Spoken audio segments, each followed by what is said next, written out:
Okay, so very good morning to all of you. Welcome back to measurement classes. आज दो lectures में हमने discuss किया error analysis, उससे कुछ न्यूमेरिकल्स भी किए. आज हम स्टार्ट करेंगे अपना एनालॉग इंस्ट्रूमेंट या फिर आप कह सकते हैं सेकेंडरी इंस्ट्रूमेंट. एब्सोल्यूट इंस्ट्रूमेंट के बारे में डिस्कस किया था हमने, कौन कौन से एब्सोल्यूट होते हैं. बाकी सेकेंडरी इंस्ट्रूमेंट्स कौन कौन से होते हैं, उनमें क्या प्रॉपर्टी होती है, आगे सारा जो डिस्कशन होगा हमारा ये इसके पास होगा. तो सेकेंडरी इंस्ट्रूमेंट्स की बात करें तो बिल्कुल बेसिक अगर हम टाइप्स की बात करें तो 3 टाइप हैं. इंडिकेटिंग टाइप के इंस्ट्रूमेंट हैं, हो सकते हैं, रिकॉर्डिंग टाइप हो सकते हैं, या फिर हमारा इंटीग्रेटिंग टाइप हो सकता है. तो इंडिकेटिंग टाइप इंस्ट्रूमेंट कौन से होते हैं? They display reading only at the time of measurement. कोई स्टोरेज फैसिलिटी नहीं है. मतलब जो जनरली हम इंस्ट्रूमेंट देखते हैं अपने, हमारे वोल्टमीटर एमीटर जो भी लगे होते हैं, वो जस्ट जो हमें मेज़र करना है, जो भी उस टाइम रीडिंग आ रही है वो तुरंत डिस्प्ले करते हैं. तो उसके लिए क्या है, एक आदमी हमें हमेशा चाहिए ऑब्जर्वर, कि जो भी रीडिंग आए तुरंत देखना है. कोई रिकॉर्डिंग नहीं है, कोई स्टोरेज नहीं है. ठीक है, तो जितने भी एनालॉग इंस्ट्रूमेंट्स हैं वो सब हमारे इंडिकेटिंग टाइप इंस्ट्रूमेंट्स में आते हैं. तो इसमें हमारे सारे एनालॉग इंस्ट्रूमेंट्स.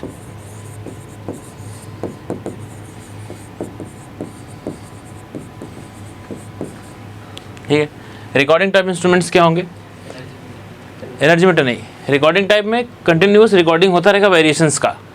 ठीक है, कोई ग्राफ या चार्ट ऐसा बनता रहे. जैसे ईसीजी होता है, ईसीजी मशीन होती है, कंटिन्यूस रिकॉर्डिंग होती रहती है. तो ऐसा नहीं है कि थोड़ी देर पहले आप कोई ने नहीं देखा तो आपको उसका नहीं मिलेगा ट्रेस, क्योंकि वो ग्राफ देख के आप पूरा गैस कर सकते हैं कि क्या हिसाब किताब रहा है. ठीक है, बिल्कुल इंस्टेंट पे नहीं है कि इंस्टेंट दिया आपने नहीं देखा तो रीडिंग मिस हो गई ना. तो रिकॉर्डिंग का फैसिलिटी उसमें है. और इसमें क्या है, तुरंत डिस्प्ले जो हो रहा है, तुरंत जो वैल्यू दे रही है वो आप देख पा रहे हैं. ऑब्जर्वर बराबर चाहिए. यहाँ पे एक पैटर्न रहेगा रिकॉर्डेड. तो कई बार सबस्टेशंस में भी बहुत सारे डेटा आते हैं, तो उसमें भी इस तरह का हमको डिस्प्ले रहता है. तो इस जो इंस्ट्रूमेंट वहाँ होते हैं वो भी रिकॉर्डिंग टाइप होते हैं, क्योंकि वहाँ एक पूरा पैटर्न देखते हैं किस तरह से चीज़ें चल रही हैं, चाहे वो लोड कर्व हो चाहे जो भी हो. ठीक है, तो ये हमारे हो गए. मान लो इसका ईसीजी लिख लो, ध्यान में रहेगा इसका मतलब क्या.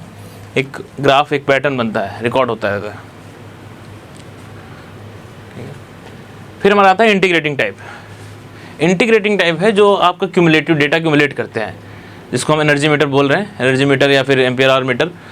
तो electrical energy supplied to consumers over a period of time. एक पीरियड ऑफ टाइम के लिए कितना सप्लाई हुआ, तो एक क्यूमुलेटिव डेटा आपके पास है कि आपने महीने का बिल दिया. ठीक है, तो एक डेटा क्यूमुलेट हो रहा है इसमें. तो इस सब सारे जितने हैं ये सारे इंटीग्रेटिंग में आएंगे. तो ये हो गया आपका एनर्जी मीटर.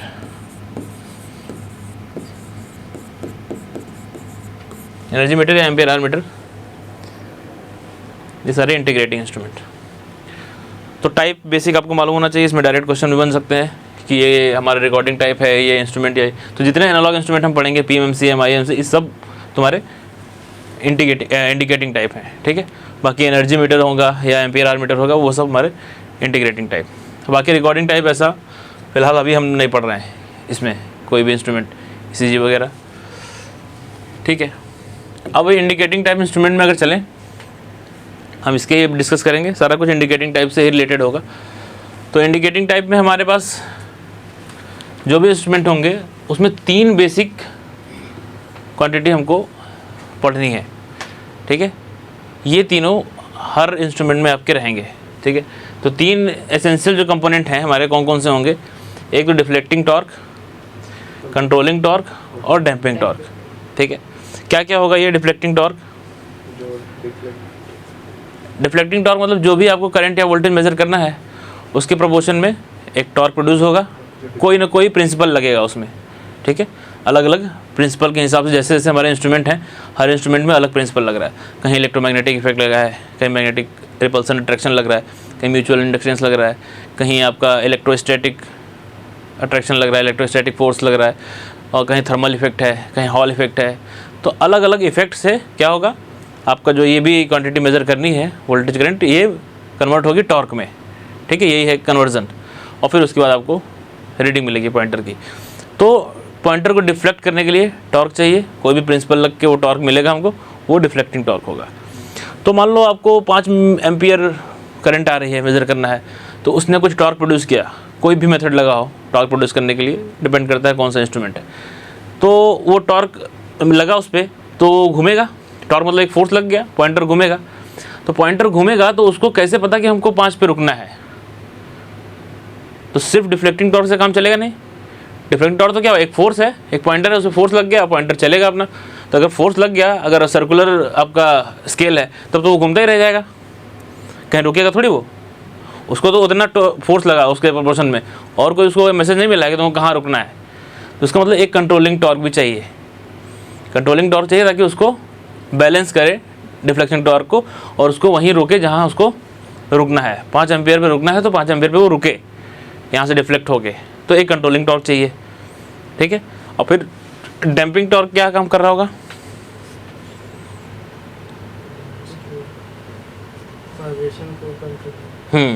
तो भाई सीधे सीधे सिंपल से ये देखें कि अब भाई एक तरफ से डिफ्लेक्टिंग टॉर्क है, उसको बैलेंस कर लेके कंट्रोलिंग टॉर्क है। दोनों अपोजिट में अगर लग रहे हैं इक्वल में, तो कहीं ना कहीं थोड़ा सा डैम्प आएगा, ठीक है। इसको कम करना है। तो वो जो ऑसिलेशंस होते हैं हमारे, पॉइंटर आपका मूव करता रहता है, तो उसको मूव स्टेबल करना है, तो वो डैम्पिंग टॉर्क चाहिए, क्योंकि स्टेबल करे। फाइनल हमारा पॉइंटर वो पॉइंट दे देगा, हम मेज़र कर लेंगे, ठीक है। तो ये तीनों कंपोनेंट जो है वो एसेंशियल हैं। आपके सारे इंस्ट्रूमेंट होंगे, इन सब में ये तीनों कंपोनेंट आएंगे, ठीक है। अब देखो यहाँ पे मैंने अलग अलग इफेक्ट लिखे हुए हैं। डिफ्लेक्टिंग टॉर्क जो आपका प्रोड्यूस होगा, ठीक है, वो अलग अलग इंस्ट्रूमेंट में अलग अलग इफेक्ट से होगा। जैसे कि पहला इफेक्ट हमने यहाँ लिखा है मैग्नेटिक फील्ड इफेक्ट, तो इस पर हमारा बेस आपका होता है PMMC, ठीक है। PMMC है और EMMC भी है, इलेक्ट्रोमैग्नेटिक, कई बार म्यूचुअल इंडक्टेंस भी बोलते हैं, वो भी इफेक्ट लगता है इसमें, लेकिन मैग्नेटिक इफेक्ट है, मैग्नेटिक फील्ड इफेक्ट ही है एक तरह से। PMMC ध्यान देंगे सिर्फ DC मेजरमेंट के लिए, average value. EMMC both AC and DC। ये पॉइंट नोट करते चलेंगे, कौन सा इंस्ट्रूमेंट सिर्फ DC, कौन सा AC, और कौन से इंस्ट्रूमेंट में क्या इफेक्ट लगा हुआ है। ये बहुत इंपॉर्टेंट है, समझो एक ही पेज में आपके 10 क्वेश्चन है। उसके बाद आता है इलेक्ट्रोस्टैटिक फील्ड। तो इसमें इसको यूज़ करके इलेक्ट्रोस्टैटिक वोल्टमीटर होते हैं, ठीक है। ये भी जो है बोथ AC एंड DC। अब ये एमीटर वोल्टमीटर दोनों की तरह काम कर सकता है, ये एमीटर वोल्टमीटर वाटमीटर तीनों की तरह काम कर सकता है, बट जो ESV है ये सिर्फ वोल्टमीटर की तरह काम करेगा। इसको भी हम आगे डिस्कस करेंगे जब इंडिविजुअल में जाएंगे, लेकिन एक यहाँ पे भी आप नोट कर सकते हैं, ये एमीटर वोल्टमीटर दोनों होंगे PMMC, इसका एमीटर वोल्टमीटर वाटमीटर तीनों होगा, ये सिर्फ वोल्टमीटर रहेगा ESV। इलेक्ट्रोमैग्नेटिक अट्रैक्शन रिपल्सन, इसमें आपके मूविंग आयरन टाइप इंस्ट्रूमेंट, ये भी both AC and DC।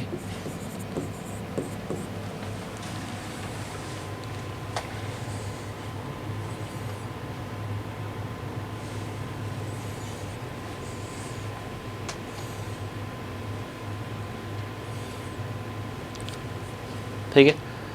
Thermal और हीटिंग इफेक्ट, इसमें आपके या तो हॉट वायर इंस्ट्रूमेंट आ जाए, थर्मिस्टर आ जाए, ये सब आएंगे इसमें, हॉट वायर और थर्मिस्टर। सर ये MI क्या है? मूविंग आयरन, ये हमारा मूविंग आयरन इंस्ट्रूमेंट। ये सब में एक एक करके डिस्कस करेंगे बाद में। यहाँ हमको पता रहेगा कम से कम किस में कौन सा प्रिंसिपल लगा हुआ है। और ये दोनों भी बहुत AC DC, हॉट वायर और थर्मिस्टर जो है। केमिकल इफेक्ट से आपका DC ampere hour, DC ampere hour metre,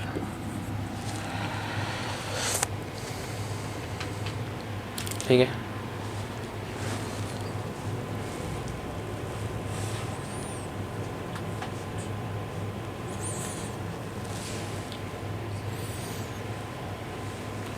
hall effect में बेस पे flux meter, DC ampere hour meter ये है, फ्लक्स मीटर या फिर रेक्टिफायर टाइप भी मान लो एक तरह से। पीजो इलेक्ट्रिक में आपका पीजो इलेक्ट्रिक ट्रांसड्यूसर, ये दिख रहा है पीजो इलेक्ट्रिक उसमें ना, स्क्रीन पे आ रहा है। हाँ सर।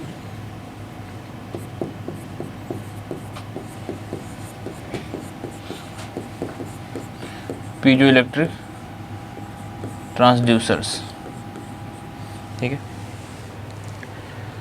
एक मिस हो गया शायद, एक हमारा है इंडक्शन टाइप, मतलब इंडक्शन प्रिंसिपल पे इंडक्शन इंस्ट्रूमेंट होंगे सारे, जैसे एनर्जी मीटर है, ठीक है, इंडक्शन के एनर्जी मीटर, और ये सिर्फ एसी पे, ये सिर्फ एसी पे। अब ये सारे पॉइंट लिख लेंगे, फिर एक कंक्लूजन देंगे यहाँ पे 3-4 लाइन में। ये सब एसी डीसी दोनों के लिए हैं सारे, ठीक है। तो कंक्लूजन यहाँ से हमारा क्या निकलेगा कि सिर्फ पीएमएमसी ऐसा है जो डीसी के लिए है, और सिर्फ इंडक्शन टाइप जो मीटर होंगे वो एसी के लिए हैं सिर्फ, ठीक है। अब बाकी सब जो है वो एसी और डीसी दोनों के लिए है। तो ये पॉइंट लिख लेंगे।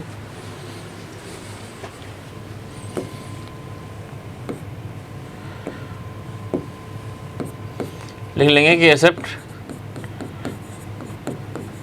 PMMC for DC and induction for AC, all other instrument will work for both AC and DC, ठीक है।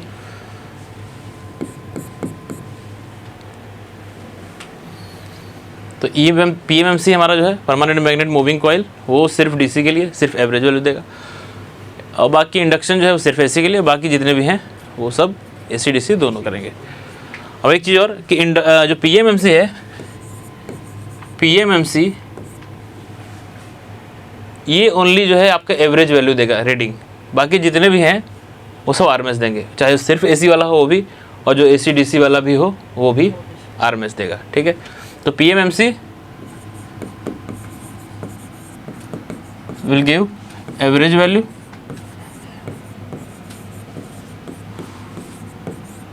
and all others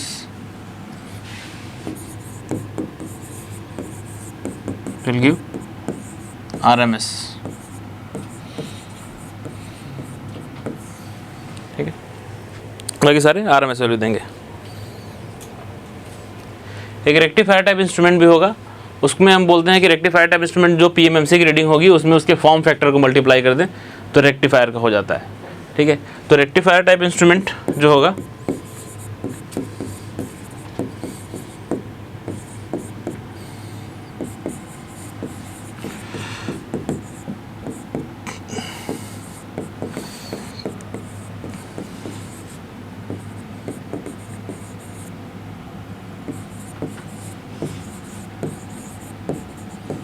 by multiplying form factor in PMMC reading, PMMC की जो रीडिंग आएगी उसमें हम फॉर्म फैक्टर से multiply कर दें तो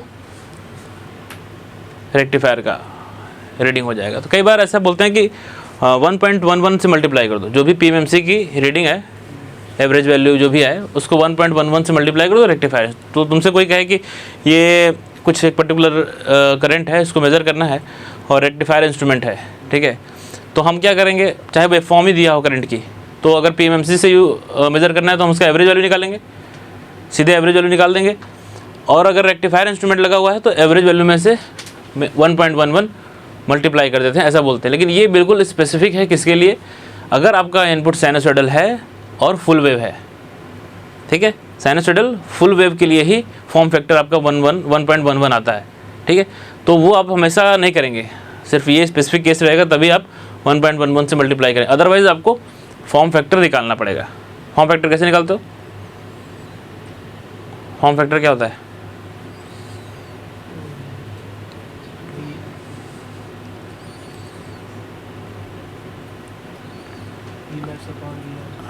आरएमएस अपॉन एवरेज, ठीक है।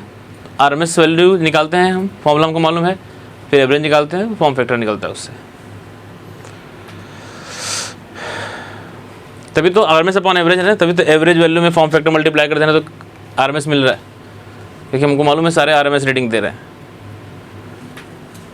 ठीक है, तो वो ध्यान में रखेंगे कि 1.11 जो है वो सिर्फ साइनसोइडल सप्लाई है तो, और फुल के लिए। ठीक है, चलो कुछ क्वेश्चंस भी हैं। एक करंट है, करंट हमको मेजर करना है, करंट सप्लाई कर रहे हैं। अगर पीएमएमसी को किए, पीएमएमसी अगर रीड करना करेगा इसको तो कितना देगा? अगर पीएमएमसी मीटर लगा हुआ है हमारा एमीटर, तो क्या रीडिंग देगा? ये करंट हमको मेजर करनी थी। 2 + 3 sin 314t + 30 डिग्री।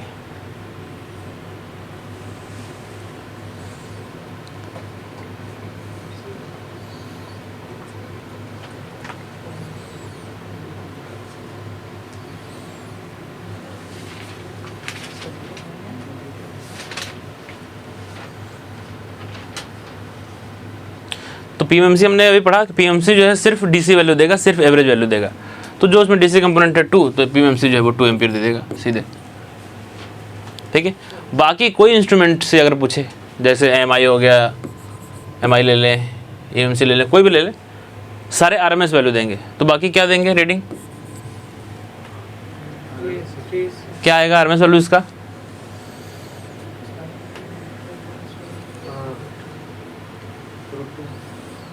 क्या √2?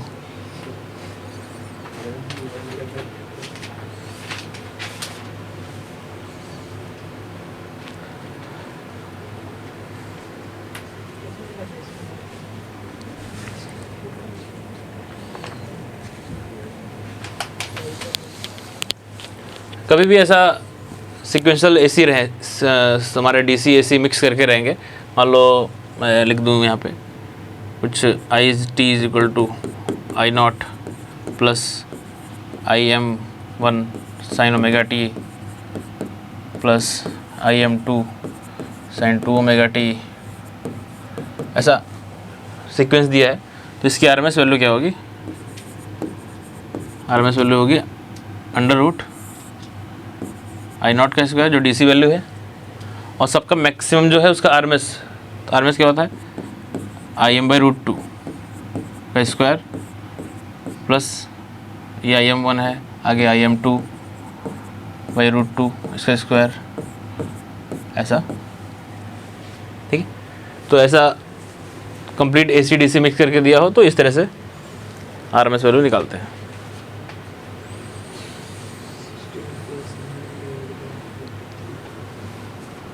तो क्या आएगा?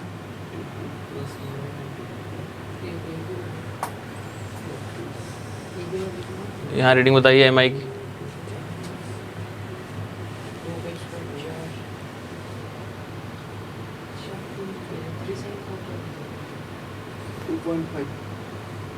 Two point 5। क्या किया होगा इसमें? √2 का स्क्वायर 4 + 3/√2, तो 9/2, तो 9/2। तो ये कितना हो गया? 41 4 है ना ये?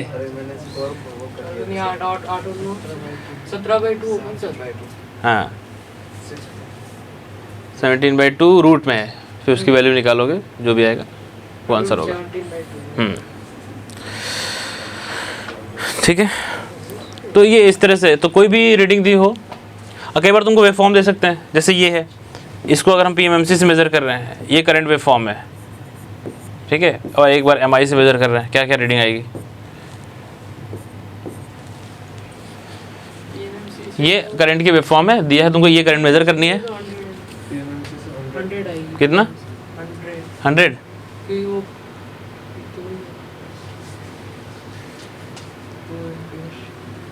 पीएमएमसी क्या मेज़र कर रहा है? एवरेज वैल्यू मेज़र कर रहा है ना, तो 100 एवरेज है, 100 तो मैक्सिमम वैल्यू है। 100 मिली एम्पीयर तो मैक्सिमम वैल्यू है ना।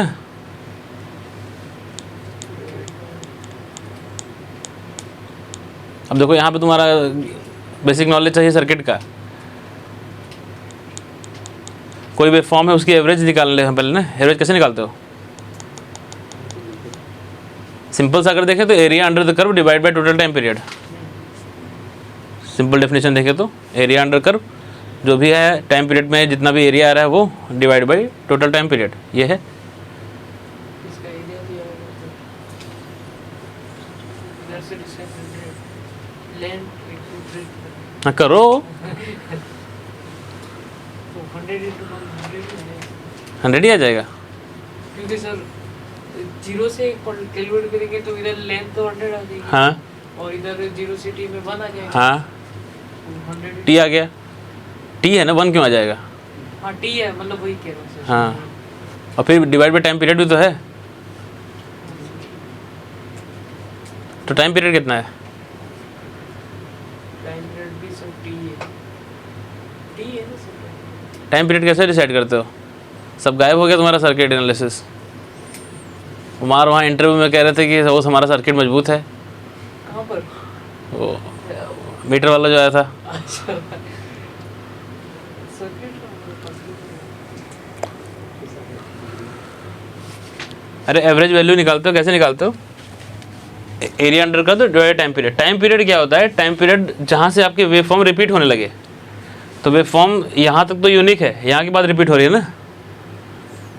टाइम पीरियड क्या होता है? जहाँ से वेव फॉर्म फिर से रिपीट होने लगे, तो यहाँ तक तो यूनिक ही है, यहाँ से फिर से रिपीट हो रही है, तो टाइम पीरियड कितना हो गया? 2t। हो जाएगा। तो क्या हो जाएगी? 100 तो आपकी है इंटू कितना t divide by 2t। t तक में ऑन है और टोटल पीरियड है 2t। ऐसे निकलता है एवरेज, पावर इलेक्ट्रॉनिक्स में भी निकालते होगे।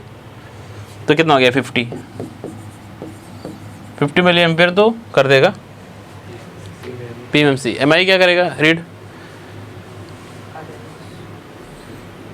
100 इंटू टी आपका एरिया हो गया डिवाइड बाई टाइम पीरियड।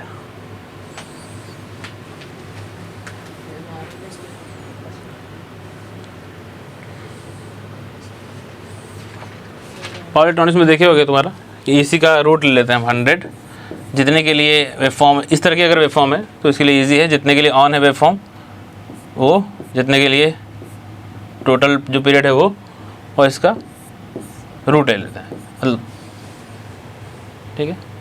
तो 100 बाई √2,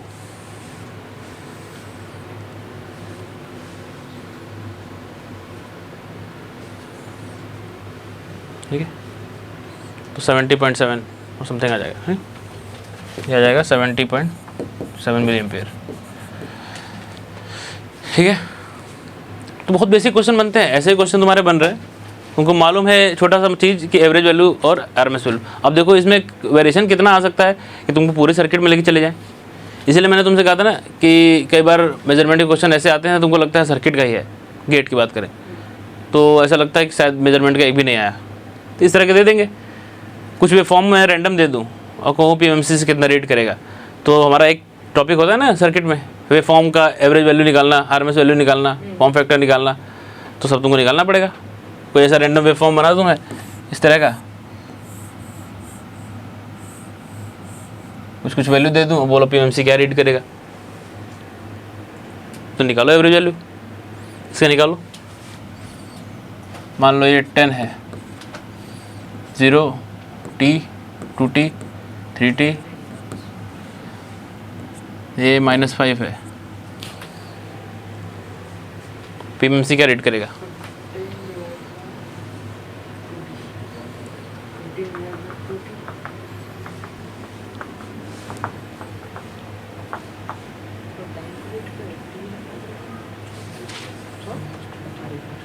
So 7.5 कौन सा? हाँ वो भी तो देना पड़ेगा, हाफ लेंथ इनटू ट्रायंगल का अलग होगा और उसका अलग होगा सर। माइनस भी होगा नीचे वाला, इसमें माइनस आएगा नीचे वाले में।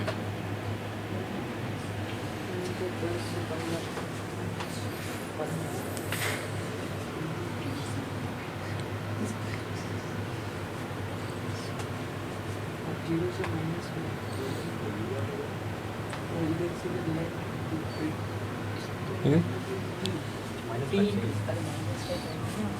इसका ये हो गया half 7.5 10 into T minus area minus इसका 5t, 2 ठीक है। प्लस प्लस हो जाएगा सर। कौन नहीं नहीं प्लस क्यों होगा? माइनस करना है ना, नीचे है वो तो, ऊपर है या नीचे है तो उसको माइनस करना है इसमें से। Divide by total time period, time period कितना है?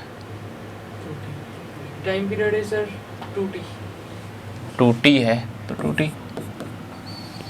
अब यहाँ इत्तेफाक से 0 हो जा रहा है एवरेज वैल्यू, क्योंकि एग्जैक्ट एरिया आ रहा है इन दोनों का। वैल्यू कुछ और होती तो कुछ और आता, ठीक है। लेकिन करना कैसे है आपको ये मालूम होना चाहिए, ठीक। उसको करो। एक सर्किट अरेंजमेंट दिया हुआ है यहाँ पे, ये सप्लाई है 2 और एक साइनसोइडल है, एक डीसी लगा हुआ है, एक एसी लगा हुआ सोर्स।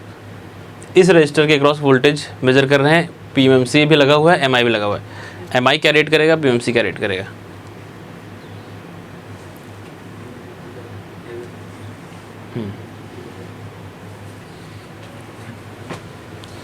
इसको हम कम करना जरा, इसको यार थोड़ा करिए सर, करिए। कम है, ठंडा लग रहा है क्या? नहीं गर्मी लग रही है। लग रही है, थोड़ा कम कर दो और इसको।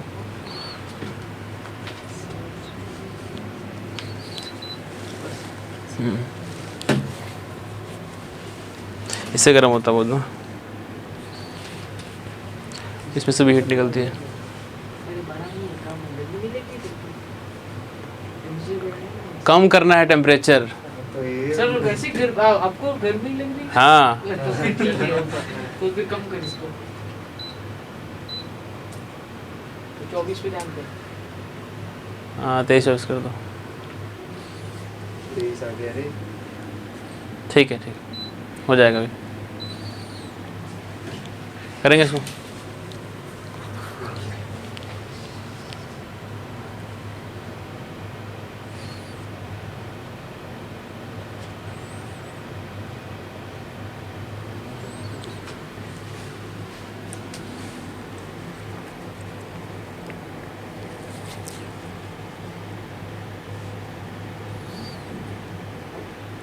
सप्लाई है हमारी 2 + 6 n ωt,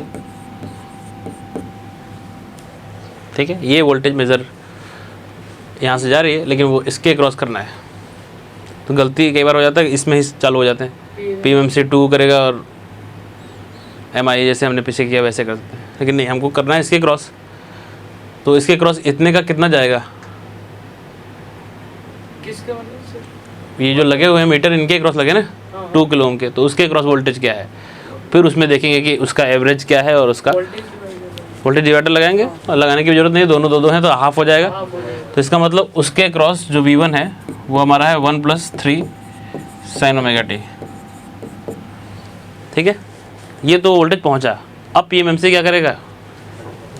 पीएमएमसी जो है वो सीधे 1, ठीक है। और एमआई क्या कर लेगा?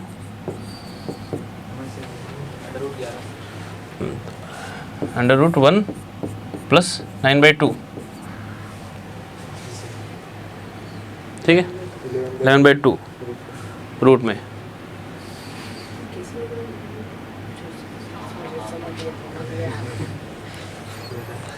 ठीक है। तो इस तरह के बहुत सारे क्वेश्चंस बनेंगे। वेब फॉर्म हम अलग अलग वेरी कर सकते हैं और तमाम क्वेश्चन बना सकते हैं इसमें, ठीक है। कंट्रोलिंग टॉर्क की बात करते हैं। अभी तुमने डिफ्लेक्टिंग टॉर्क डिस्कस किया कि क्या क्या मैकेनिज्म लग के डिफ्लेक्टिंग टॉर्क हुआ। कंट्रोलिंग टॉर्क 2 तरह के यूज़ करते हैं हम लोग। एक स्प्रिंग कंट्रोल यूज़ करते हैं, एक यूज़ करते हैं gravity control. Generally spring control हम लोग पढ़ते हैं ज़्यादातर स्प्रिंग कंट्रोल ही यूज़ करते हैं। तो स्प्रिंग 2 तरह की होती है, हेलिकल स्प्रिंग होती है, एक आपकी स्पायरल स्प्रिंग होती है। स्प्रिंग का सबसे पहले तो मटेरियल जो है, कई बार तो यही क्वेश्चन में आ जाता है। सबसे फेवरेट मटेरियल जो इसका है फॉस्फोरस ब्रॉन्ज, ठीक।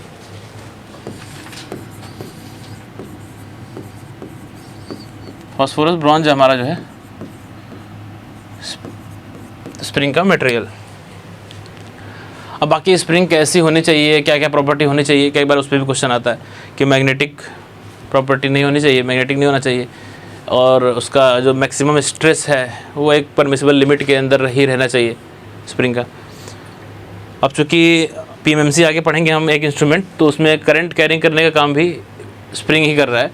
तो उसकी वजह से क्या है, फिर उसमें करंट कैपेबिलिटी होनी चाहिए, तो उसका अच्छा खासा क्रॉस सेक्शन भी होना चाहिए ताकि करंट फ्लो करा सके, टेम्परेचर ज़्यादा उसका ना बढ़े। तो वो हमारा डिपेंड करेगा कि कैसे कैसे जो स्प्रिंग है उसकी प्रॉपर्टी भी होनी चाहिए। अच्छा, तो इसमें क्या होता है, टॉर्क जो टीसी जो कंट्रोलिंग टॉर्क होगा वो होगा केसी थीटा स्प्रिंग में, ठीक है, टॉर्क प्रोपोर्शनल टू थीटा।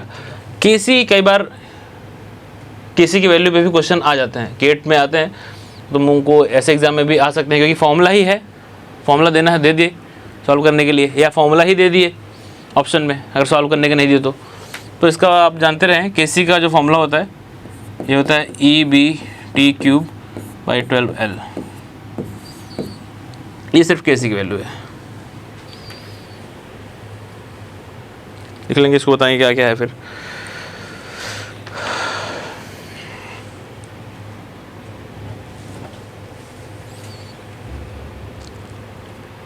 ई आपका इलास्टिसिटी वाला यंग मॉडुलस, बी है जो स्प्रिंग होगी उसकी ब्रेथ, थिकनेस, लेंथ, ठीक है।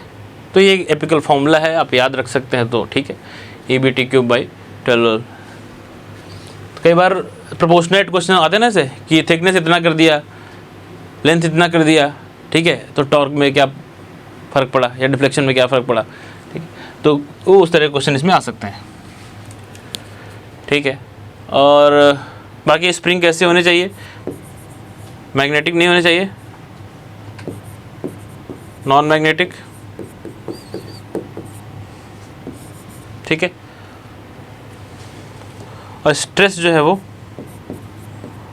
जो मैक्सिमम स्ट्रेस है, जो मैक्स स्ट्रेस्ड है वो इन परमिसिबल लिमिट,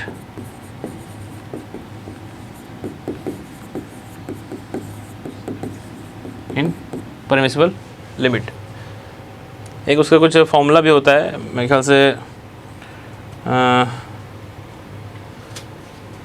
L/T का रेशियो कुछ E∠2S⁻, इस तरह का कुछ फॉर्मूला भी होता है। L/T का जो रेशियो होना चाहिए स्प्रिंग का, लेंथ बाई थिकनेस, वो होना चाहिए E जो आपका इलास्टिसिटी वाला है कांस्टेंट, थीटा रिफ्लेक्शन है, और ये है मैक्सिमम स्ट्रेस। तो मैक्सिमम स्ट्रेस जो है वो एक परमिसिबल लिमिट में होना चाहिए। उसकी एग्जैक्ट वैल्यू भी कुछ होती है 3000 और समथिंग, 3000 ही होते हैं कई बार। जो अगर हम आइडियल पूछें, मैक्सिमम पूछें तो L/T 3000, कई बार उस पर भी क्वेश्चन आ सकता है। L/T 3000 भी होता है, थीटा = 90 डिग्री के लिए ये वैल्यू आती है। ये सब डायरेक्ट फॉर्मूले हैं, कभी क्वेश्चन आ गया तो ठीक है, अदरवाइज ग्रेविटी कंट्रोल क्या है, एक मास भी कनेक्ट करते हैं और वो मास के ग्रेविटी की वजह से वो स्प्रिंग को हमारा पॉइंटर को कंट्रोल टॉर्क देता है। तो वहाँ पे बस हमको ध्यान इतना बस रखना है इसके लिए कि TC जो होगा वो आपका के साइन थीटा के प्रोपोर्शनल होगा।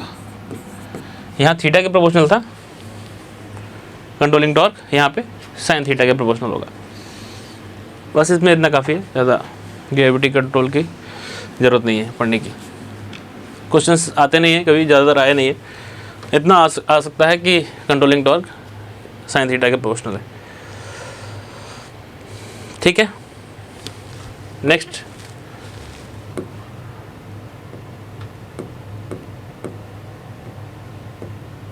है नहीं, चलो नेक्स्ट हम इसमें देखेंगे डैम्पिंग।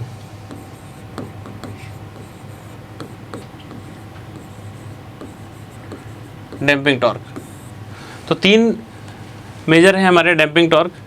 एक है आपका eddy current damping, eddy current damping. दूसरा है air friction damping, air friction damping. और तीसरा है फ्लूइड फ्रिक्शन डैम्पिंग।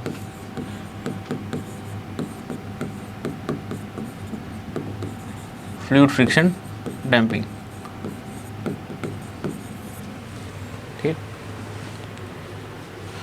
तो एयर फ्रिक्शन डैम्पिंग या फ्लूइड फ्रिक्शन डैम्पिंग क्या होगा, इनको समझे तो एक वेन और पिस्टन वाला अरेंजमेंट होगा। जैसा ये होता है ना हमारा, इस तरह से वेन होगी, इसमें ऐसा पिस्टन होगा, निकला होगा, ठीक है। इसमें जो है एयर फील्ड है, तो जो भी स्प्रिंग जो कंट्रोल कर रहा है उसको डैम्प करेगा यहाँ से एयर, ये अपना टॉर्क देगा, ठीक है। तो यहाँ से एयर का जो प्रेशर बनेगा उस पर, उसकी वजह से मिलेगा, ठीक है। तो वो एयर फ्रिक्शन डैम्पिंग है। उसी तरह से फ्लूइड फ्रिक्शन में वहाँ फ्लूइड भरा होगा, ठीक है, फ्लूइड के प्रेशर देगा अंदर उसके यहाँ, तो उससे मिलेगा तुमको डैम्पिंग। एडी करंट डैम्पिंग क्या होती होगी? एडी करंट डैम्पिंग में जैसे कि एक एल्युमिनियम डिस्क हमारा है जो मूव कर रहा है, ठीक है, उस हिसाब से तो फ्लक्स तो है ही है सिस्टम में, फ्लक्स ने कट किया मूविंग कंडक्टर को, एल्युमिनियम को, तो उसमें ईएमएफ इंड्यूस हुआ और उसमें उसके जो बॉडी है उसमें circulating current, eddy current produce हो गई। अब लेंज लॉ क्या कहता है कि जो भी इफेक्ट है वो कॉज को अपोज करेगा, तो जो भी इफेक्ट है मतलब जो एडी करंट है वो किसको अपोज करेगा? वो रोटेशन को, तो पॉइंटर को वहाँ से वो डैम्पिंग टॉर्क देगा, ठीक है। तो जो भी वाइब्रेशंस आएंगी उसकी वजह से अगर जो भी हमारा क्या बोलते हैं एडी करंट प्रोड्यूसर है वो उसको वाइब्रेशन को नलीफाई करेगा, ठीक है, वो डैम्पिंग देगा। तो ये तुमको पता है कि कौन कौन सी डैम्पिंग कैसे कैसे किस में यूज़ होती है, ये हमारा क्वेश्चन होता है। तो एडी करंट डैम्पिंग आपकी कहाँ यूज़ होगी? तो ये हमारा पीएमएमसी में, एयर फ्रिक्शन डैम्पिंग आपका एमआई और ईएमएमसी में,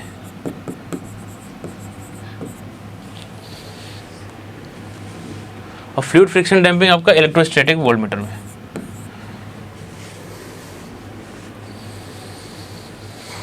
फ्लूइड फ्रिक्शन डैम्पिंग में क्या है, फ्लूइड की भी कुछ प्रॉपर्टी होनी चाहिए। एक तो फ्लूइड आपका वेपराइज नहीं होना चाहिए जल्दी, वेपराइज हो गया तो कोई मतलब नहीं है, और उसकी कह सकते हैं कि विस्कोसिटी चेंज नहीं होनी चाहिए टेम्परेचर के साथ बहुत ज़्यादा, ठीक है। तो इसे पॉइंट चाहो तो लिख लें कि फ्लूइड के जो फ्लूइड फ्रिक्शन में फ्लूइड है, कई बार इस पर भी सीधे क्वेश्चन बन जाते हैं, फ्लूइड की भी कुछ प्रॉपर्टी होनी चाहिए कि उसकी viscosity of fluid should not be change with temperature,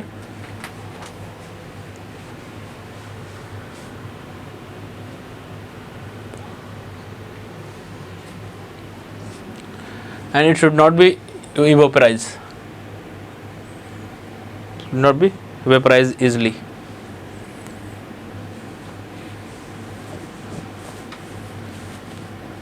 ठीक है।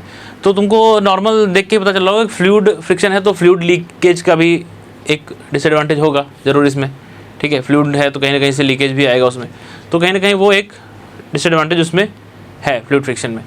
अब कई बार क्या होता है इनमें, इनका वो पूछते हैं सीक्वेंस ऑर्डर का, तो एक तो है कि हम जनरली यूज़ कौन सा करते हैं, और एक तो हमारा एक्यूरेट कौन सा है, ठीक है। तो एडी करंट डैम्पिंग जो है वो सबसे ज़्यादा एक्यूरेट है। तो एक्यूरेसी का अगर ऑर्डर पूछे, तो सबसे ज़्यादा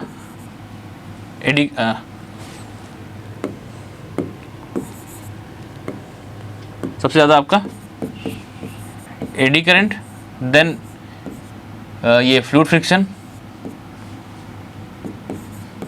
फ्लूइड, और देन आपका ये एयर फ्रिक्शन। ये क्वेश्चन बहुत आते हैं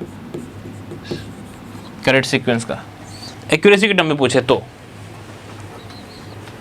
प्रायोरिटी के टर्म में पूछे तो अलग होता है मामला थोड़ा सा, क्वेश्चन होंगे।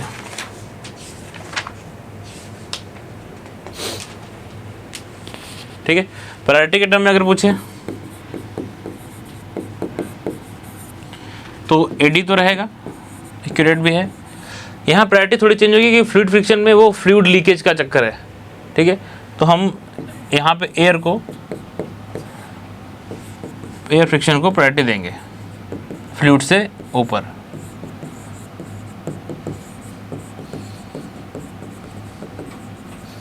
ठीक है, ये तीनों सीक्वेंस ध्यान में रहने चाहिए, सीधे सीधे क्वेश्चन आता है। ठीक है, एडी करंट हमारा सबसे बेस्ट है। अगर एक्यूरेसी की बात करें तो फ्लूइड वाला भी अच्छा है, सबसे लीस्ट है एयर फ्रिक्शन। लेकिन प्रायोरिटी की बात करें तो एयर फ्रिक्शन को फ्लूइड वाले से ऊपर रखते हैं, क्योंकि फ्लूइड में फ्लूइड लीकेज का चांस रहता है, तो उसमें फायर वायर भी हो सकता है आगे। ठीक है, तो ये हुआ हमारा डैम्पिंग टॉर्क। अब हम चलते हैं सीधे अपने पीएमएमसी पे।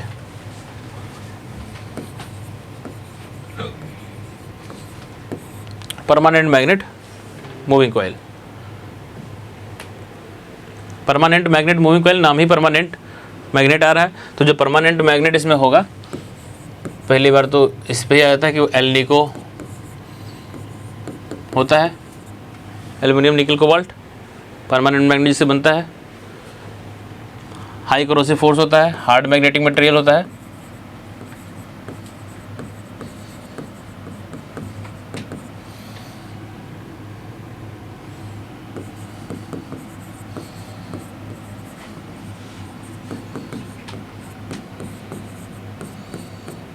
अच्छा ठीक है, इसी में करते हैं डिस्कस आगे। ठीक है, एक बेसिक अरेंजमेंट बना देता हूँ मैं। तो इसका फ्लक्स डेंसिटी काफ़ी हाई फ्लक्स डेंसिटी रहती है। यहाँ पे परमानेंट मैग्नेट में फ्लक्स डेंसिटी अच्छी खासी होती है एल्निको की। तो एक बेसिक सा अरेंजमेंट अगर मैं बना दूँ, हालांकि अरेंजमेंट हमारे किसी काम का नहीं होता है, हम कॉम्पिटिटिव एग्जाम के प्रिपरेशन कर रहे हैं तो हमको उसके कॉन्सेप्ट पता होने चाहिए, फिर भी मैं एक बना देता हूँ।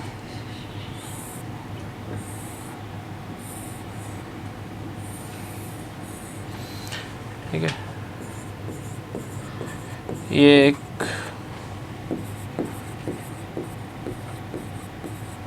यहाँ पे लगे हुए हैं शाफ्ट्स का, ये एल्युमिनियम फॉर्मर है। एल्युमिनियम फॉर्मर पे आपके कॉइल्स बाउंडेड रहेंगे इस तरह से।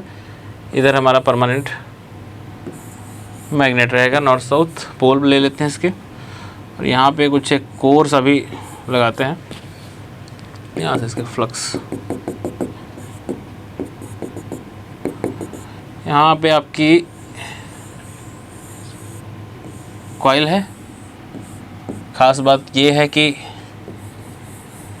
कॉइल ही यहाँ पे करंट कनेक्शन का भी काम कर रही है। ठीक है, जो अंदर जो स्प्रिंग है वही कॉइल का भी काम कर रही है, वो करंट भी कैरी कर रही है, डीसी करंट जो भी है इसमें चाहिए। तो प्रिंसिपल तो वही लगता है डीसी मोटर का जो होता है लॉरेंट्ज वाला, BIL sin थीटा फोर्स, उसकी वजह से टॉर्क प्रोड्यूस होता है। और यहीं भी पॉइंटर हमारा कनेक्ट होता है इस तरह से, और ये स्केल पे रीडिंग देता है। ठीक है, तो बेसिक प्रिंसिपल क्या रहेगा कि भाई फ्लक्स है, करंट फ्लो करा रहे हैं, current carrying conductor in a magnetic field produces a force, Lorentz principle लगेगा BIL sin थीटा, और आपको टॉर्क मिल जाएगा, पॉइंटर मूव कर जाएगा। ठीक है, अब चीज़ें क्या है इसमें, तो एक तो आपका जो ये यहाँ पे जो बेस पे है वो जो ये किसके थ्रू है, जेवेल बियरिंग बोलते हैं इसको। बियरिंग्स लगी हुई हैं यहाँ पे, जहाँ पे रेस्ट कर रहा है वो, इसको बोलते हैं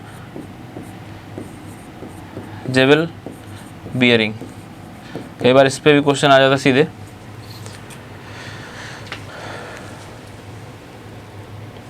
किस किस एल्युमिनियम फॉर्मर जो है, एल्युमिनियम फॉर्मर किसके लिए है, कॉइल बाउंड। ठीक है, कॉइल प्लेस हो रही है एल्युमिनियम फॉर्मर पे। ठीक है, ये और कोर जो है, कोर क्यों काम आ रहा है, to make field radial, to make field radial, जो मैग्नेटिक फील्ड है उसको रेडियल करने के लिए सारे के सारे इस तरह से हो, कोर लगा हुआ है। ठीक है, और स्प्रिंग जो है कंट्रोलिंग टॉर्क भी प्रोड्यूस करेगी और कनेक्शन भी है, कॉइल में करंट भी फ्लो कराएगी। तो स्प्रिंग जो है हमारी, स्प्रिंग का काम क्या है, कंट्रोलिंग टॉर्क,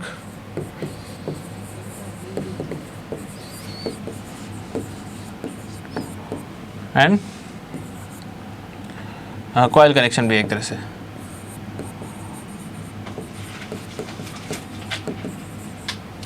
ठीक है,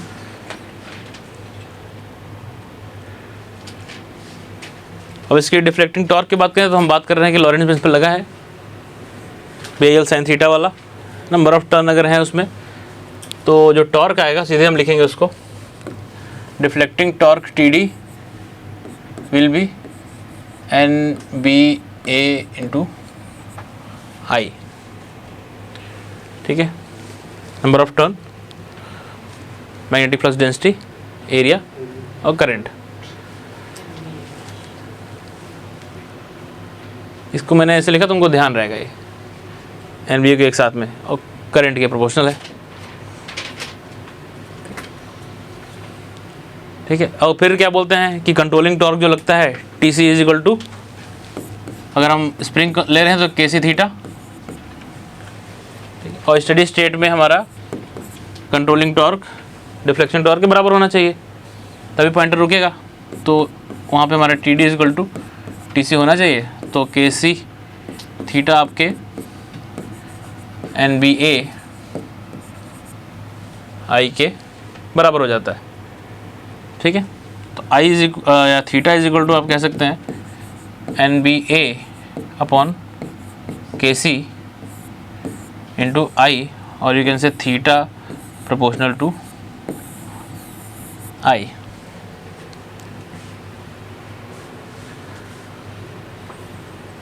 ठीक है, ये सारा कांस्टेंट है हमारा।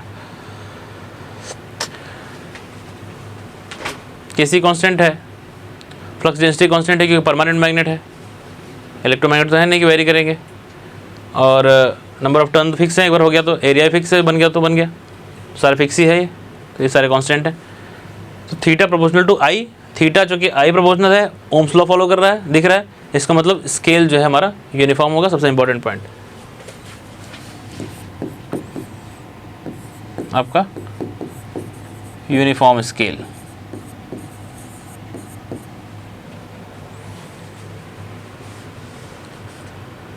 ठीक है, यूनिफॉर्म स्केल का मतलब एक जैसा। तो एक 5 का गैप है तो फिर एक, 5 का गैप फिर एक, ऐसा क्रैम्प्ड होगा तो फिर आगे जब हमारे स्क्वायर लॉ फिर या फिर कुछ भी अलग लीनियर से अलग होगा, नॉन लीनियर को भी तो क्रैम्प्ड स्केल मिलेंगे। तो आगे जितने हैं वो सब आएंगे, नॉन लीनियर वाले सब क्रैम्प्ड स्केल वाले आएंगे, ठीक है।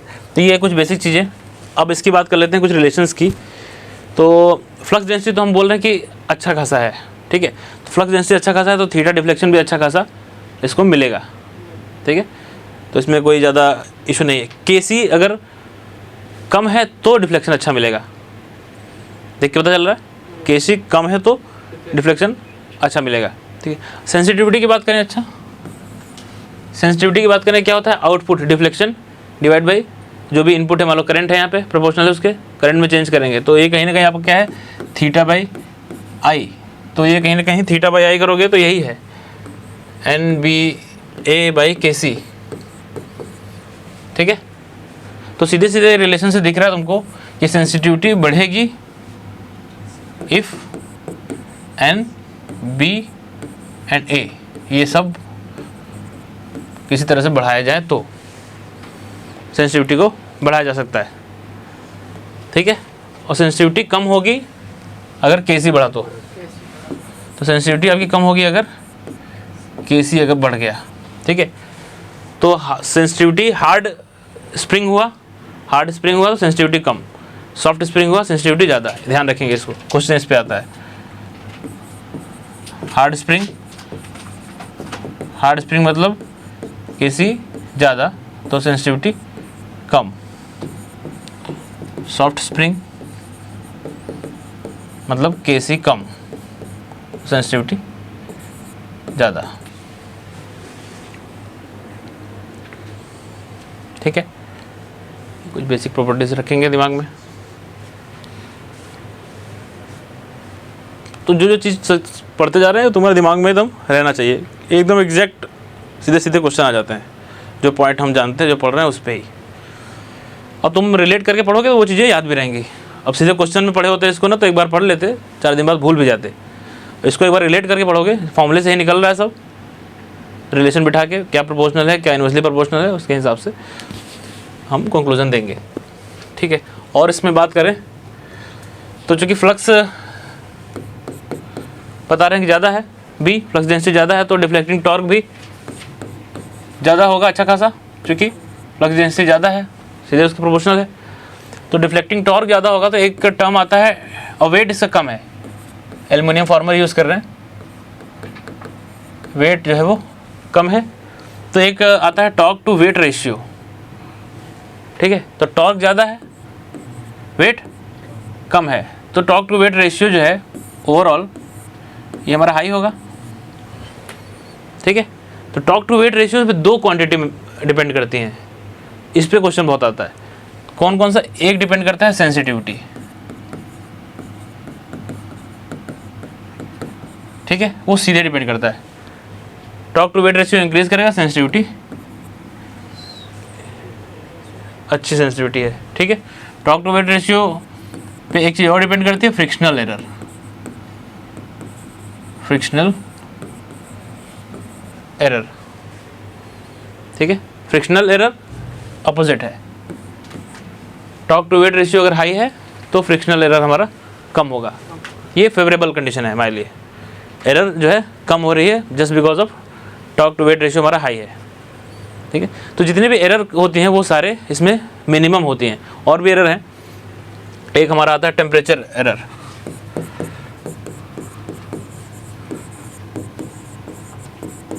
टेम्परेचर एरर ये भी आपका कम होती है, टेम्परेचर एरर भी कम होता है। अगर टेम्परेचर एरर ज़्यादा हो गया किसी का, टेम्परेचर एरर को हम रिड्यूस करते हैं, रिड्यूस, इस पे सीधे क्वेश्चन आता है बाय किसके द्वारा? स्वैम्पिंग रेजिस्टेंस। स्वैम्पिंग रेजिस्टेंस, ये सब पॉइंट ध्यान रखेंगे। स्वैम्पिंग रेजिस्टेंस, स्वैम्पिंग रेजिस्टेंस बना होता है मैग्नीन मटेरियल का, ये मैग्नीन मटेरियल। मैग्नीन मटेरियल किसका कंपोजिशन है? तो ये है आपका nickel plus copper plus manganese, manganin material है,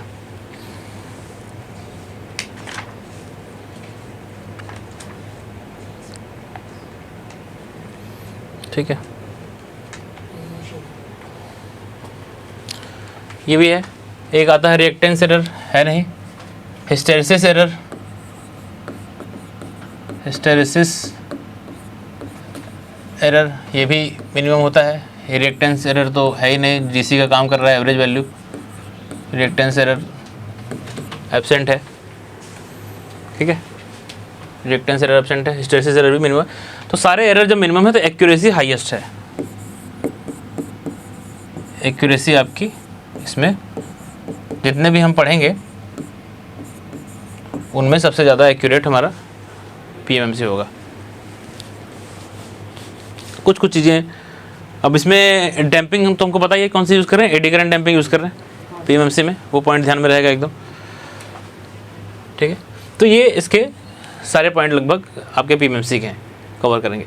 तो हमको ध्यान क्या रखना है, तो एक तो टॉर्क का क्या होता है, डिफ्लेक्टिंग टॉर्क जो है वो NBA इंटू आई, ठीक है। और फिर कंट्रोलिंग टॉर्क होता है KC थीटा, तो थीटा प्रोपोर्शनल टू हमारा आई आया था, ठीक है, NBA अपॉन KC इंटू आई। उसके बाद जो कंपोनेंट है, जैसे परमानेंट मैग्नेट मालूम है एल्निको का बना होता है, ध्यान रहना चाहिए। और जो रेस्ट कर रहा है वो शाफ्ट, वो जेबेल बीरिंग के उस पर है। स्प्रिंग जो है, स्प्रिंग को हम एज अ कंट्रोलिंग टॉर्क भी यूज़ कर रहे हैं और एज अ कनेक्शन भी यूज़ कर रहे हैं, करंट स्प्रिंग के थ्रू ही जा रहा है। और फिर उसके बाद जो बात करते हैं एल्युमिनियम फॉर्मर किस लिए है, उस पर वाइंडिंग, उस पर कॉइल उसी पे ही लपेटी हुई है। और तुम्हारा कोर लगा हुआ होता है उसमें एक, वो फ्लक्स को रेडियल करने के लिए, ठीक है, कोर का काम ये है। और उसके बाद तो ये सारे तुम्हारे कंस्ट्रक्शन पॉइंट ऑफ व्यू से हो गए। अब उसके बाद ये सारे प्रॉपर्टीज़ एरर्स की, तो फ्रिक्शनल एरर जो है वो किस पे डिपेंड कर रहा है, टॉर्क टू वेट रेशियो पे, और सेंसिटिविटी भी। तो टॉर्क टू वेट रेशियो जितना ज़्यादा होगा सेंसिटिविटी उतना ज़्यादा होगी, टॉर्क टू वेट रेशियो जितना ज़्यादा होगा फ्रिक्शनल एरर उतना कम होगा, वो अपोजिट होगा, ठीक है। फिर उसके बाद टेम्परेचर एरर मिनिमम होता है। अगर टेम्परेचर एरर कहीं होता है तो उसको रिड्यूस कर सकते हैं स्वैम्पिंग रेजिस्टेंस यूज़ करके, वो मैग्नीन मटेरियल का बना होता है, ये कंपोजिशन होता है मैग्नीन मटेरियल का, ठीक है। बाकी फ्रिक्शनल एरर भी इसमें, हिस्टेरिसिस एरर भी मिनिमम होता है, रिएक्टेंस एरर एब्सेंट होता है। एडवांटेज ये है कि बहुत एक्यूरेट है। डिसएडवांटेज की बात करें तो AC के लिए यूज़ नहीं कर सकते, यूज़ ओनली फॉर DC, ठीक है, ओके। अब हम आगे अगर बात करें इसकी MI की, अच्छा इधर आके, ठीक है। मूविंग आयरन,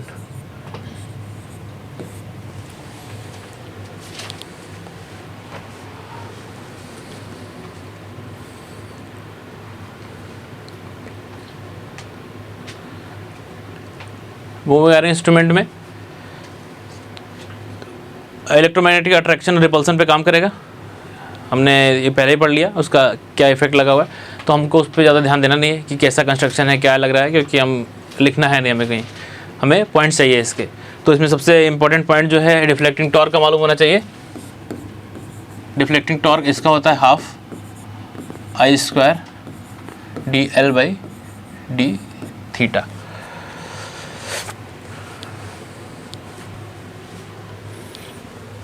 और कंट्रोलिंग टॉर्क तो वही, क्योंकि स्प्रिंग कंट्रोल यूज़ कर रहे हैं तो kc थीटा।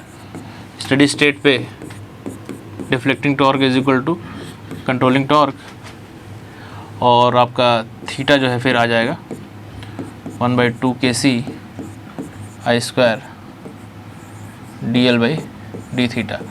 dl/d थीटा भी कंप्लीट ऑपरेटिंग रेंज के लिए हमारा कांस्टेंट ही होता है ऑलमोस्ट, तो सब कुछ लगभग यहाँ कांस्टेंट ही रहेगा।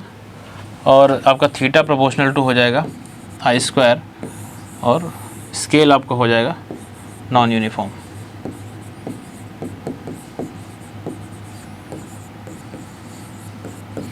ठीक है, तो नॉन यूनिफॉर्म स्केल रहेगा इसका। एरर्स जो है वो PMMC से ज़्यादा रहेंगे सारे। टॉर्क टू वेट रेशियो इसमें हाई नहीं रहेगा, इसमें थोड़ा कम रहेगा, क्योंकि मैग्नेटिक फील्ड थोड़ी वीक रहेगी, उसकी वजह से टॉर्क वीक रहेगा। और टॉर्क वीक होने की वजह से टॉर्क टू वेट रेशियो कम रहेगा, तो कम रहने की वजह से सेंसिटिविटी भी कम हो जाएगी थोड़ी, जो कि फेवरेबल नहीं है। और फ्रिक्शनल एरर थोड़ा बढ़ जाएगा PMMC के कंपैरिजन में। ठीक है, तो PMMC कंपैरिजन में लगभग सारे एरर इसमें बड़े होंगे। ठीक है, तो उससे ये कम एक्यूरेट रहेगा। ठीक है, अच्छा, तो इसमें बहुत ज़्यादा नहीं, इतना याद रखेंगे। साथ में EMMC भी शॉर्ट में हम डिस्कस कर लेते हैं। म्यूचुअल इंडक्टेंस पे होता है 2 कॉइल, एक फिक्स्ड कॉइल, एक मूविंग कॉइल वाला पड़े हो गए। इसमें कोई करंट है I1, इसमें कोई करंट है I2, दोनों की वजह से फ्लक्स प्रोड्यूस होगा, म्यूचुअल इंडक्टेंस होगा। ठीक है, तो इसका जो टॉर्क होगा डिफ्लेक्टिंग टॉर्क वो I1 I2 dm/d theta. Mutual inductance m है, थीटा के रिस्पेक्ट में उसका चेंज हो रहा है। अलग अलग हो सकता है, करंट अगर दोनों में सेम है तो ये आपका I² dm/d थीटा हो सकता है डिफ्लेक्टिंग टॉर्क। ठीक है, अगेन आप कंट्रोलिंग टॉर्क लिखेंगे kc थीटा, और थीटा प्रोपोर्शनल टू हो जाएगा I²। तो यहाँ भी थीटा प्रोपोर्शनल टू I² ही आएगा, नॉन यूनिफॉर्म स्केल रहेगा। ठीक है, हाँ, AC के लिए अगर आप यूज़ कर रहे हैं तो ये डिफ्लेक्टिंग टॉर्क का फॉर्मूला आपका कैसा हो जाएगा, I1 I2 cos phi। I1 I2 भी RMS वैल्यू है, इसको मैं RMS लिख देता हूँ, RMS cos phi dm/d theta. इसको AC के लिए यूज़ करेंगे तो ये फॉर्मूला होगा। cos phi जहाँ क्या होगा, cos phi होगा I1 और I2 के बीच का एंगल। फाई जो है I1 I2 के बीच का एंगल है, उसका कोसाइन है। ठीक है, दोनों कॉइल में जो करंट है उनके बीच का एंगल है फाई। तो AC के लिए यूज़ कर रहे हैं तो ये, DC के लिए I² dm/d थीटा।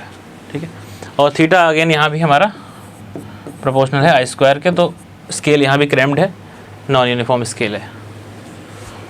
यहाँ डैम्पिंग एयर फ्रिक्शन यूज़ कर रहे थे हम, डैम्पिंग हम एयर फ्रिक्शन यूज़ कर रहे थे। तो इसमें सारे क्या बोलते हैं, सारे के सारे एरर इसमें भी PMMC से ज़्यादा होंगे। सबसे इम्पॉर्टेंट पॉइंट क्या है, क्योंकि इसमें एयर फ्रिक्शन डैम्पिंग यूज़ कर रहे हैं तो हिस्टेरिसिस एरर बिल्कुल भी नहीं होगा इसमें, तो हिस्टेरिसिस एरर एब्सेंट होगा। ठीक है, हिस्टेरिसिस एरर आपका EMMC में इलेक्ट्रोमैग्नेटिक मूविंग इलेक्ट्रोडायनमोमीटर टाइप, तो ये इलेक्ट्रोडायनमोमीटर टाइप है, कई बार नाम इसको बोलते हैं। तो उसमें हमारा हिस्टेरिसिस एरर नहीं होगा, क्योंकि एयर फ्रिक्शन डैम्पिंग यूज़ कर रहे हैं। ठीक, तो ये सारे पॉइंट्स आपको याद रहने चाहिए कि एयर फ्रिक्शन डैम्पिंग कहाँ यूज़ कर रहे हैं, एडी करंट कहाँ यूज़ कर रहे हैं, ठीक है। तो इलेक्ट्रोडायनमोमीटर टाइप के बार नाम बोलते हैं इसको, ध्यान में रहे कि ये हमारा इलेक्ट्रोडायनमोमीटर टाइप है, ठीक है। वाट मीटर पढ़ते ना, इलेक्ट्रोडायनमोमीटर टाइप वाट मीटर, तो बेसिकली वाट मीटर में हमारा यही EMC का यूज़ करते हैं, ठीक है। तो सारे पॉइंट वही है कि एक्यूरेसी थोड़ी कम है PMMC से, लेकिन क्या बोलते हैं, इससे जो है हिस्टेरिसिस एरर इसमें नहीं है।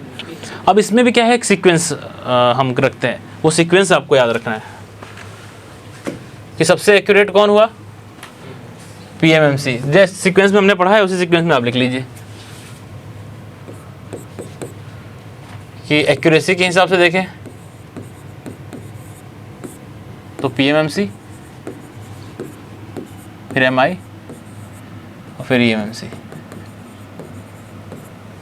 अब 2-3-4 सीक्वेंस लिखते हैं हम यहाँ पे।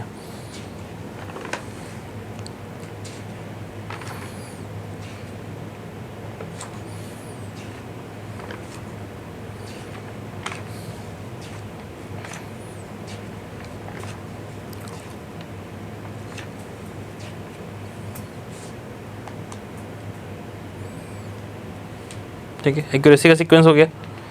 और भी इंस्ट्रूमेंट अगर इसमें हम ऐड करना चाहें, ये तो तीनों इनकी बात हो गई। तो सबसे पहले आएगा PMMC, एक्यूरेसी में PMMC, फिर आता है आपका रेक्टिफायर टाइप, ठीक है। फिर आपका आता है ESV, इलेक्ट्रोस्टैटिक वोल्ट मीटर, फिर आपका आएगा ये MI और फिर आएगा EMMC। ये सीक्वेंस भी रखेंगे दिमाग में। और उसके बाद भी कोई है तो थर्मल इंस्ट्रूमेंट है, वो लीस्ट एक्यूरेट होते हैं। उसके बाद थर्मल, तो मोस्ट एक्यूरेट आपके PMMC और लीस्ट एक्यूरेट थर्मल इंस्ट्रूमेंट। बीच में रेक्टिफायर, रेक्टिफायर क्यों, क्योंकि रेक्टिफायर PMMC का ही रीडिंग लेता है, बस फॉर्म फैक्टर मल्टीप्लाई करता है, ठीक है। इलेक्ट्रोस्टैटिक वोल्ट मीटर में मूविंग पार्ट्स नहीं है, ठीक है, क्योंकि वो अपना जो क्या बोलते हैं इलेक्ट्रोसेल वाला जो काम है तो वो है, तो वो हाई वोल्टेज के लिए यूज़ करते हैं, ये हमारा, इसलिए एक्यूरेसी इसकी ज़्यादा है। MI और EMMC का आपने हिसाब किताब देख लिया, ठीक। तो एयर फ्रिक्शन डैम्पिंग है, लीकेज भी ज़्यादा होगा वहाँ पे EMMC में, तो उसकी वजह से फ्लक्स जो है वो कम हो जाएगा। मेन फ्लक्स का ही है, फ्लक्स जितना वीक रहेगा आपका डिफ्लेक्टिंग टॉर्क उतना कम रहेगा, ठीक है। तो ये बेसिक सीक्वेंस है। अब इसमें एक दो खास बातें और हैं कि PMMC पे क्वेश्चन बहुत आते हैं उस तरह के कि आपने एक बोल दिया कि हम 10 एम्पियर तक का रेंज है, कोई एक एमीटर की तरह यूज़ कर रहे हैं PMMC को, और हम उसमें एक स्प्रिंग फेल हो गई, ठीक है, तो वो कितना रीडिंग देगा। 2 एम्पियर हमको मेज़र करना है, 2 एम्पियर मेज़र करना है, कितना रीडिंग देगा।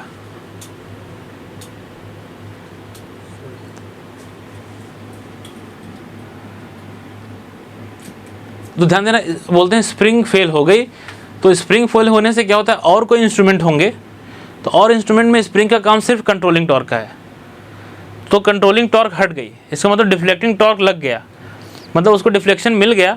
मेजर उसको 2 एम्पियर करना था, 10 एम्पियर की रेंज है, लेकिन 2 एम्पियर रुकेगा कहाँ, वो कंट्रोलिंग टॉर्क है ही नहीं, तो सीधे पूरा 10 एम्पियर तक चला जाएगा, ठीक है। और सर्कुलर अगर मीटर हुआ तो पूरा घूमता रहेगा, ठीक है, समझ रहे हो कॉन्सेप्ट। कंट्रोलिंग टॉर्क हटा तो वो सीधे डिफ्लेक्शन लगा और अपने मैक्सिमम रेंज पे जो है चला जाएगा। 2 एम्पियर मेजर करना हो चाहे 3 एम्पियर करना हो, वो पूरे रेंज पे जाएगा, ठीक है। PMMC में खास बात यह है कि PMMC में कंट्रोलिंग टॉर्क के साथ साथ कनेक्शन भी स्प्रिंग ही दे रहा है, तो अगर स्प्रिंग फेल हुआ तो आपका डिफ्लेक्टिंग टॉर्क ही 0 हो जाएगा, तो मतलब वो 0 का 0 वहीं स्टेशनरी रहेगा, पॉइंटर कहीं नहीं मूव करेगा। क्लियर है अंतर दोनों का। इस तरह क्वेश्चन आते हैं, क्वेश्चन करेंगे भी हम जो आए होंगे एग्जाम में पहले। तो बेसिक दिमाग में रहना चाहिए कि PMMC में हमारा कंट्रोलिंग के साथ साथ कनेक्शन भी दे रहा है, तो अगर स्प्रिंग फेल हुई किसी तरह से तो वो डिफ्लेक्टिंग टॉर्क 0 हो जाएगा, कोई पॉइंटर मूव नहीं करेगा, 0 रीडिंग रहेगी हमेशा, चाहे जो भी मेज़र करना हो। वहीं कहीं और जो मीटर्स हैं उसमें है कि भाई स्प्रिंग का काम सिर्फ कंट्रोलिंग का है, तो कंट्रोलिंग हटा तो क्या हो जाएगा, डिफ्लेक्शन लग चुका है, मैक्सिमम देगा डिस्प्ले जो भी आएगा, कहीं रुकेगा नहीं वो, ठीक है। तो उस हिसाब से आपको आंसर उसका प्रिपेयर करना है। अब इसमें सबसे जहाँ से ज़्यादा क्वेश्चन आता है वो होता है आपका एक्सटेंशन रेंज। जो भी PMMC हो MI हो जो भी है, इसमें आपका एमीटर मान लो 10 एम्पियर का है, उसको हमको 15 एम्पियर तक कोई रेंज बढ़ानी है, तो उसमें क्या ऐड करें? तो शंट में एक रजिस्टर ऐड करते हैं। फिर उसके बाद वोल्ट मीटर में सीरीज़ में रजिस्टर ऐड करते हैं ताकि वोल्ट मीटर की रेंज बढ़ जाए। ठीक है, तो उस पर जो है फ्रिक्वेंटली तुम्हारे न्यूमेरिकल आते हैं। ठीक है, तो नेक्स्ट लेक्चर में फिर हम ये एक्सटेंशन ऑफ रेंज और जितने भी ये तुम्हारे न्यूमेरिकल बनते हैं इस पर बेसिक एनालॉग इंस्ट्रूमेंट पे एरर के बाद वो सारे डिस्कस करते हैं। ठीक है, तो क्वेश्चन बहुत थ्योरेटिकली भी बहुत बनते हैं इसमें, क्योंकि हमने बहुत सारे थ्योरी भी डिस्कस की एक एक लाइन की, और बहुत सारी थ्योरी आपको और भी मिलेगी। आप जब आप क्वेश्चंस लगाएंगे, बुक्स आएंगे, तो उसमें बहुत सारे एक्स्ट्रा चीज़ें मिलेंगी, अगर उसको रिलेट करके देखेंगे। लेकिन कभी भी कोई थ्योरी मिले तो हमेशा उसको जितनी चीज़ तुमको मालूम है थ्योरेटिकली उसको रिलेट करेंगे कि ये इसमें ये ज़्यादा है, क्यों ज़्यादा रहा होगा, इसके बारे में हमको क्या क्या जानकारी है, तो अच्छा इसलिए ज़्यादा रहा होगा क्योंकि वो कम है, तो वो रिलेट करके रहेंगे तो वो थ्योरी भी याद रहेगी, जितनी नई थ्योरी पढ़ेंगे वो याद रहेगी। ठीक है, और बाकी न्यूमेरिकल जो आता है वो हम करेंगे डिस्कस नेक्स्ट में।